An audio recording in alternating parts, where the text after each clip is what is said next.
Good afternoon and welcome back to Places in Ontario, Canada. We're at the Pickering Friends Burial Ground and the Friends Cemetery gates here.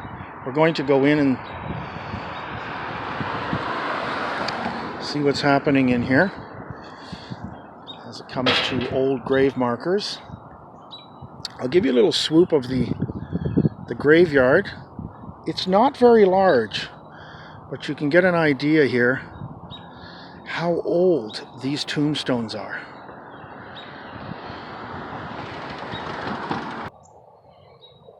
So we start off here just to the left of the gates as you walk in, and there's many tombstones here with the last name Boone. The first one has passed away in 1899. This one says, I believe it's Rowe Joshua, who passed away in 1895. Yes, all Boones. It's hard to read some of the tombstones.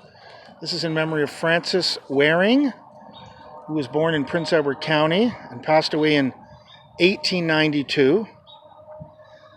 And some of the tombstones are just sort of falling over.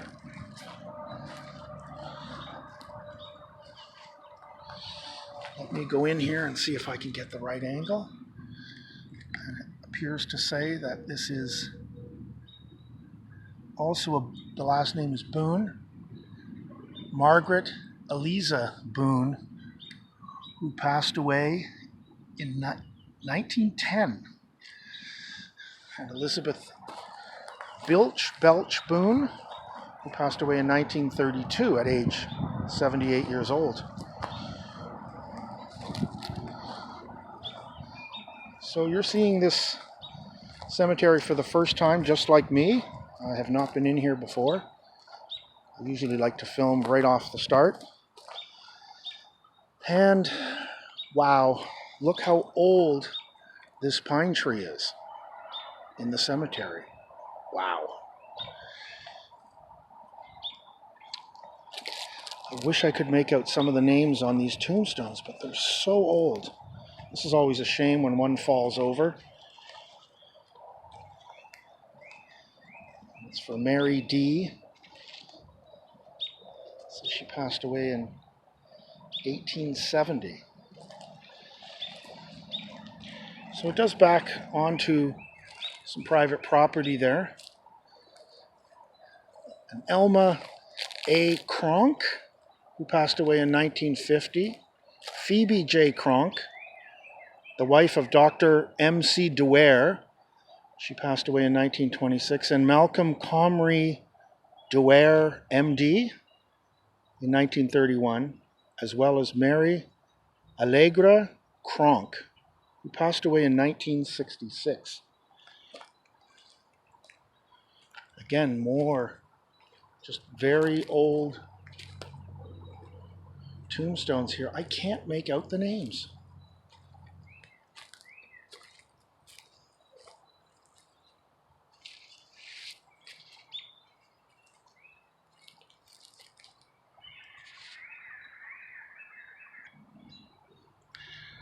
This is the Wood family in memory of Frederick W. Wood, who passed away in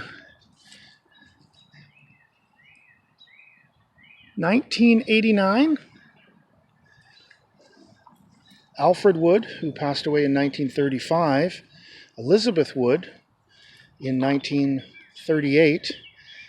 And Benjamin Wills Wood, who passed away in 1922 at the age of 85 years old. I'm going to walk over here to the very back corner of the cemetery here, just to the tombstones that are in the back area here. So if you hear other voices, it's just that it backs onto someone's home. We have Bernard Baker.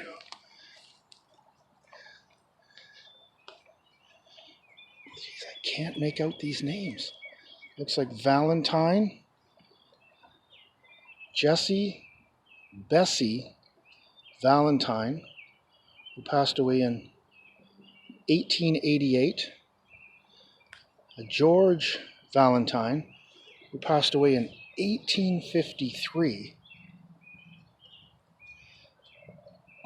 and Mary Ann Valentine, wow, she passed away in 1844. As just behind those are also some very old tombstones. Joseph Richardson passed away in 1850. And the other one, it looks like Joshua Richardson. Let me move these flowers for you. And I don't believe anything because I can't see a date. That's incredible. So we're just here on the edge of the tulips coming out, it looks like. Mary Richardson, in memory of. Relict of the late James Rowe, born in 1817 and passed away in 1882.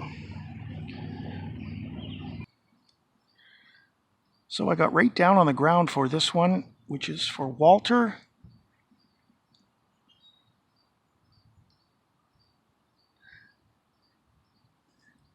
I'm going to say Lisi, but I'm sure I'm wrong. I list them all below the video in the description area, so I'm going to see if I can see that better on the widescreen TV at home. This person passed away June 19th, 1855.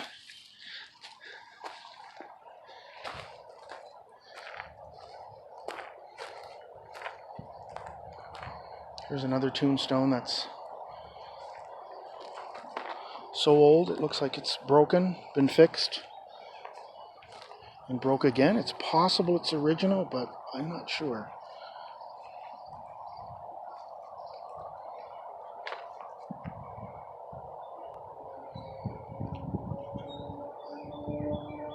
This last name is Hannah, Hannah. I just can't tell anything else, but it's actually right here, excuse my shadow, at the edge of the fence. And as I swoop past these three huge pine trees, you can hear the crunching from all the pine needles and that there are many other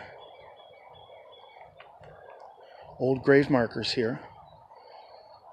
This is for James Hughes, born in 1773 and passed away in 1867. I believe that is the oldest tombstone birth I have ever seen in one of the graveyards.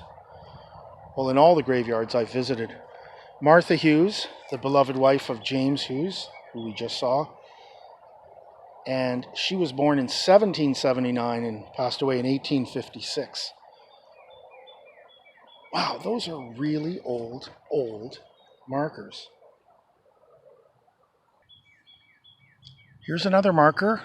I am lying on the ground here in order to get the right angle for this. And it says, in memory of Jane, the wife of Henry Ballard, who died. It appears to say that could be 1870, I believe. It looks like 33 years old. I'm against the gate here, just at the back right south area of the cemetery. And we see these last three tombstones that I'm filming for Henry Allen Haight, who died in 1934. Margaret Elliott, the beloved wife of Henry Haight. She passed away in 1993, I believe. And John Haight, who passed away in 1918. I apologize. The center one, now that I see it, for Margaret E. Elliott, she passed away in 1919. Although, no, you know what? Why don't I correct myself a third time? And folks, I'm wearing glasses, so there's no excuse. She passed away March 19th. I just see the dash now. She passed away March 19th, 1931. So as we leave the cemetery, and the iron gates here in front, I like the name, Friendly Cemetery. They have two plaques here. One designating a heritage property, circa 1809. And here's the plaque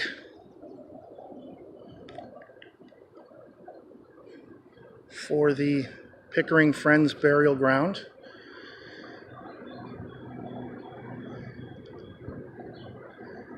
It was erected by the Heritage Ajax Advisory Committee. Even though it's called the Pickering Friends Burial Ground, it's right on the edge of Pickering and Ajax here. And it says this burial ground is owned by the Religious Society of Friends, the Quakers, is one of the oldest in the Ajax Pickering area. Early information is to be found in the will of Timothy Rogers, the earliest Quaker settler in Pickering, who donated the land for a Quaker meeting house and burial ground in 1814. Timothy Rogers' prime concern was the establishment of Quaker settlements, first at Yonge Street in Newmarket, then in Pickering. In his will dated 1829, Timothy Rogers referred to the burial ground in Pickering and mentioned that his wife Sarah, his daughter Sarah, his sons John Wilde and John Emsley, and others were buried there. In the late 18th and early 19th centuries, graves in some Quaker burial grounds were not marked by gravestones. Thus, there are no markers for Timothy Rogers or any of the persons mentioned in his will.